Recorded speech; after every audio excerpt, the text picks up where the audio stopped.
জানেন, একটা বয়সে মেয়েদের কিছু শখ থাকে। যেমন ধরুন 15 থেকে 25-এর মাঝামাঝি সময়টা।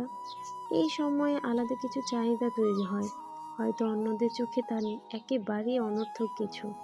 যেমন দুই একটা সুন্দর প্রচ্ছদের কখনো না পড়ার মতো বই, এক গাদা রং তুলির জিনিসপত্র, একটা শেলফ জুড়ে বাহারি গাছপালা, আরও কয়েক জোড়া কানের দুল, আরও এক মুঠো কাচের চুড়ি, পড়ার টেবিলে একটা সুন্দর ল্যাম্প, পাশে একটা ছোট্ট অ্যালার্ম ঘড়ি।